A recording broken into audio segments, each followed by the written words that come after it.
প্রিয় দর্শক, আপনারা দেখছেন এটিভি পরিবেশিত দেবনাথ নিবেদিত আধ্যাত্মিক ভ্রমণের চ্যানেল ট্রাভেলার দেব। প্রধানত ৫১ সতীপীঠ, দ্বাদশ জ্যোতির্লিঙ্গ, সাধন ও সিদ্ধপীঠ, জাগ্রত জীবন্ত কালী ক্ষেত্র, পৃথিবীর বিখ্যাত শৈব ক্ষেত্র, মহর্ষি বশিষ্ঠ, ভৃগু, দুর্বাসা, কপিলমুনির দুর্গম ভয়ঙ্কর বিপদসংকুল গভীর অরণ্যে, পাহাড়ে সাধনস্থল দর্শন করে তার অভিজ্ঞতা, ইতিহাস, পৌরাণিক কাহিনী আপনাদের কাছে প্রকাশ করে মাতৃপ্রচারের জন্য আমার এই প্রচেষ্টা। দয়া করে সঙ্গে থাকুন। জয় জগন্নাথ। আজ ৭ই জুলাই রবিবার সকাল ৯টা ২০২৪ এর রথযাত্রা। শতাব্দী প্রাচীন জগন্নাথ দেব দর্শন করে রথযাত্রা দেখব, ইতিহাস জানবো, আপনাদের কাছে প্রকাশ করব। আজ প্রথম পর্ব ৬২৮ বছরের প্রাচীন রথ দেখতে শ্রীরামপুর মাহেশের উদ্দেশ্যে বেরোলাম। প্রথমে সিটি থেকে বাসে করে বালি স্টেশন যাব। বাস ভাড়া লাগবে ১৫ টাকা। তারপর বালি স্টেশন থেকে শ্রীরামপুর ৫ টাকা ট্রেন ভাড়া।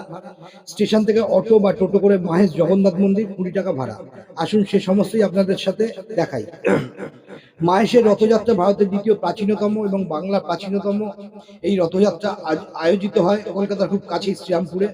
১৩৯৬ খ্রিস্টাব্দে এই যাত্রা শুরু হয়। টিকিট কাটা হয়ে গেল, এই হচ্ছে আমার টিকিট। এখন ওভারব্রিজে উঠছি। বালি স্টেশনে দাঁড়িয়ে রয়েছে, জাস্ট পিছনে ভিড়টা একবার দেখুন, প্রচুর ভিড় রয়েছে।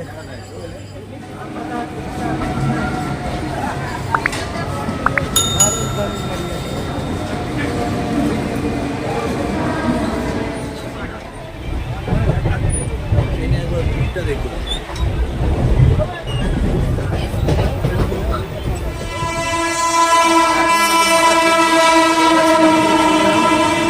সামনের দিকে গিয়ে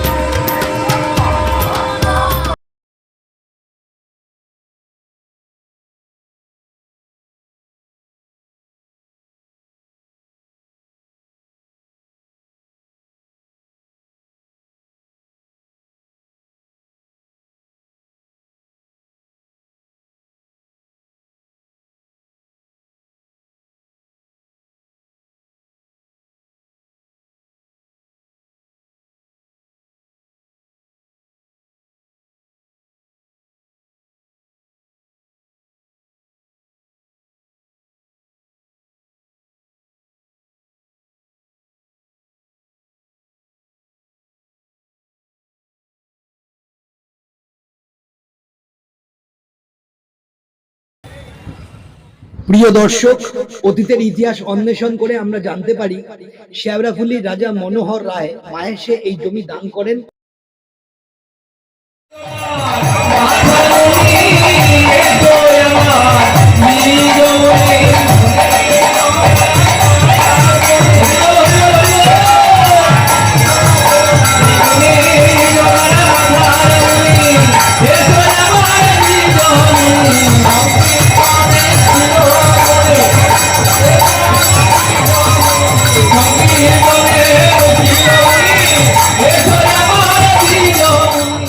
জগন্নাথপুর মৌজাকে ভগবান জগন্নাথের সেবায় অর্পণ করেন।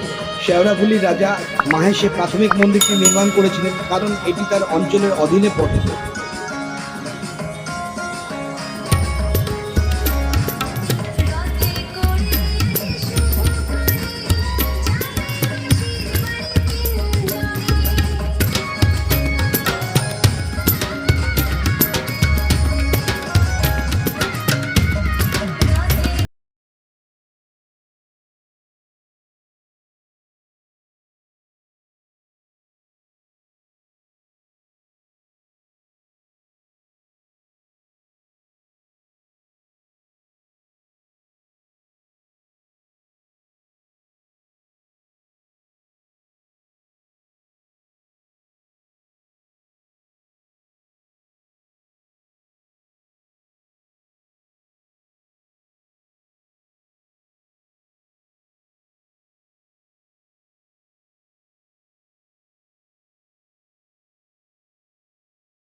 শতাব্দীতে ধ্রুবানন্দ ব্রহ্মচারী নামে একজন মহান বাঙালি ঋষি পুরীতে বেড়াতে গিয়েছিলেন তীর্থযাত্রার জন্য। তার নিজের হাতে ভগবান জগন্নাথ দেবকে ভোগ নিবেদনের ইচ্ছা ছিল, কিন্তু মন্দির কর্তৃপক্ষ তাকে তা করতে বাধা দেয়। ভগ্ন হৃদয় ধ্রুবানন্দ আমৃত্যু উপবাস করার সিদ্ধান্ত নেন। তৃতীয় দিনে তিনি স্বপ্নে ভগবানের কণ্ঠ শুনতে পেলেন। স্বয়ং ভগবান যেন তাকে বলছেন, ধ্রুবানন্দ, তুমি বাংলায় ফিরে যাও। ভাগীরথীর তীরে মহেশ নামে একটি জায়গা পাবে, সেখানে আমি তোমাকে একটি বিশাল দারুব্রহ্ম নিমের কাণ্ড পাঠাবো। এই কাণ্ড দিয়ে বলরাম, সুভদ্রা এবং আমার মূর্তি তৈরি করো। আমি তোমার হাতে ভোগ পেতে আগ্রহী। তাই ধ্রুবানন্দ মহেশের কাছে ফিরে এসে সাধনা শুরু করলেন। তারপর এক ভয়ঙ্কর বর্ষার রাতে সেই দারুব্রহ্মার কাষ্ঠ মহেশে আবির্ভূত হলো। তিনি জলে ঝাঁপ দিয়ে তা সংগ্রহ করলেন। তারপর তিনি পবিত্র তৃত্বের মূর্তি করেন এবং একটি মন্দির প্রতিষ্ঠা করেন।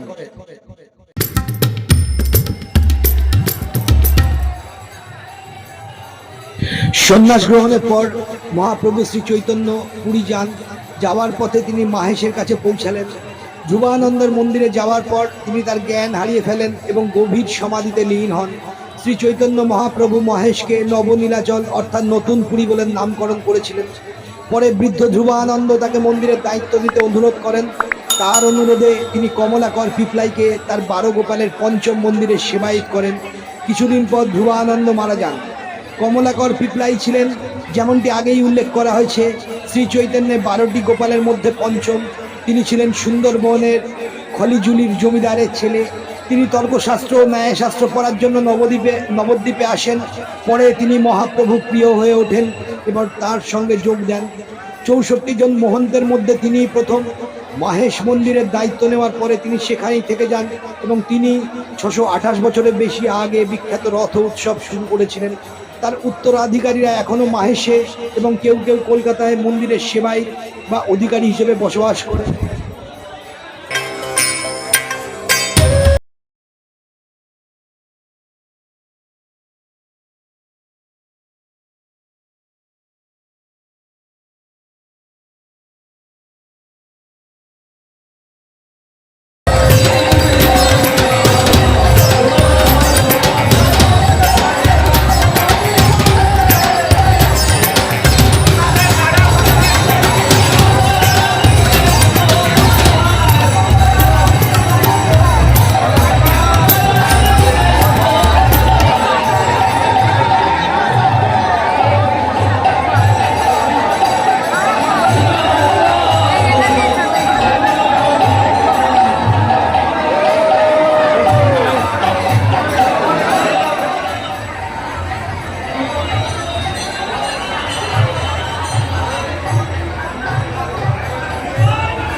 হয়ে গেছে, মানে এখন আর অটো কিছু পাওয়া যাবে না।